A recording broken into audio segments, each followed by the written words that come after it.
নমস্কার বন্ধুরা, আজকে আমরা রিমাইন্ডার থিওরেম ভাগশেষ তত্ত্ব শিখব। এই ভাগটার ক্ষেত্রে আমরা দুটো রেজাল্ট পাই। যদি 3 দিই এখানে, তো ভাগশেষ হয় -2, আর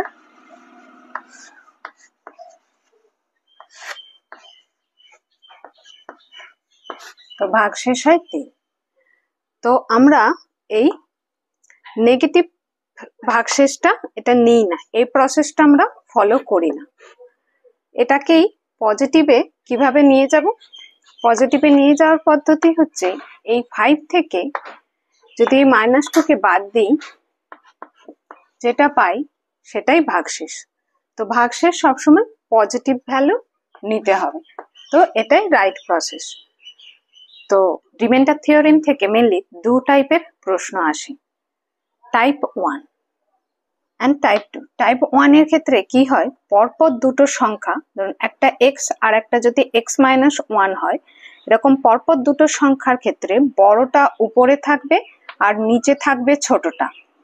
এই রকম সিচুয়েশনে x⁴n কখনো ইভেন হয়, কখনো অড হয়। n এর যদি ইভেন হয় তখন রিমাইন্ডার 1 হয়। তো দেখা যাক এই প্রবলেমটা সলভ করে কি ব্যাপারটা। তো পরপর দুটো সংখ্যা, একটা 17 পরেরটা 18, এরকম দুটো পরপর সংখ্যার বড়টা উপরে 18 উপরে আছে, আর n এর ভ্যালু যদি ইভেন হয়,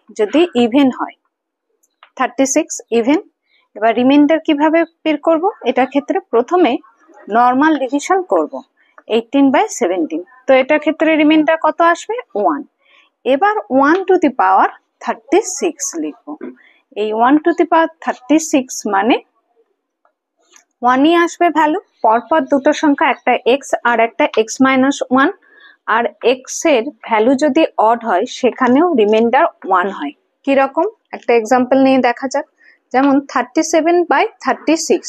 তো পরপর দুটো সংখ্যা, যার মধ্যে বড় সংখ্যাটা উপরে আছে, তার টু দি পাওয়ার 37 অড, তো এখানেও রিমাইন্ডার 1 হবে।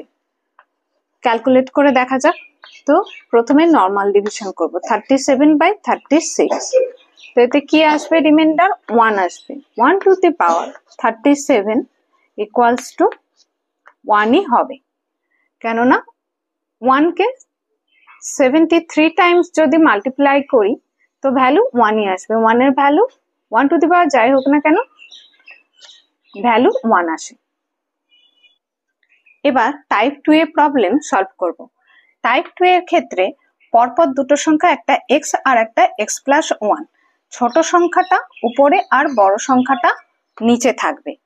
আর x⁴n, এই n এর ভ্যালু কখনো জোড় আর কখনো বিজোড়।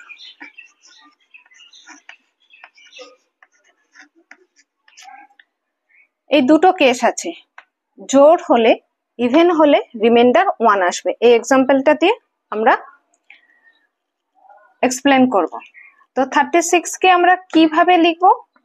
37 - 1/37।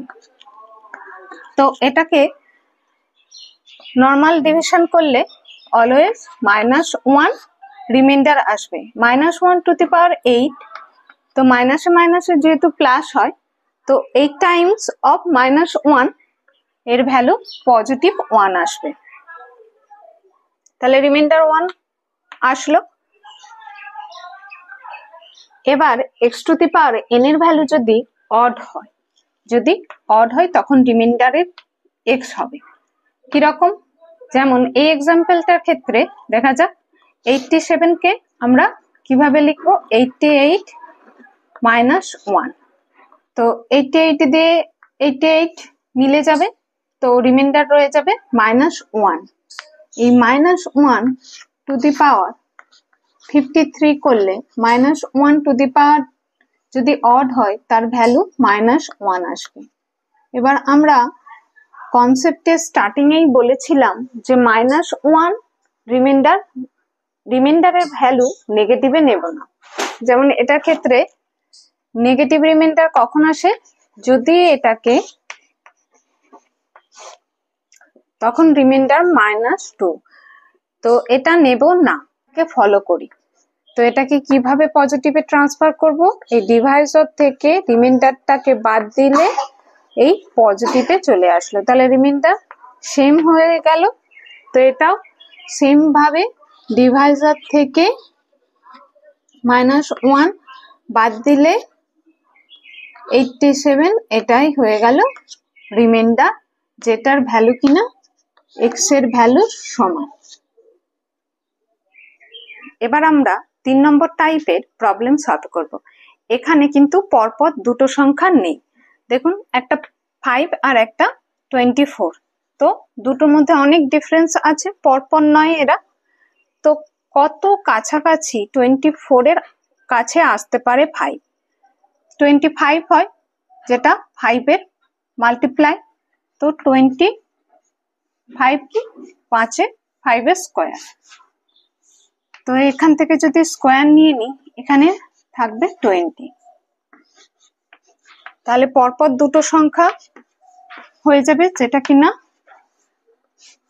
আমরা এতক্ষণ রিমাইন্ডার থিওরেমে ক্যালকুলেট করে আসছি। এটা টু দি পাওয়ার 20। তো পরপর দুটো সংখ্যার ক্ষেত্রে কিভাবে করেছি এতক্ষণ? প্রথমে 25/24 এর নর্মাল ডিভিশন করব, যেখানে 1 আসবে রিমাইন্ডার। এবার 1 টু দি পাওয়ার 20 করব, তো 1 কে 20 টাইমস মাল্টিপ্লাই করলে ভ্যালু 1ই আসবে। ইজি।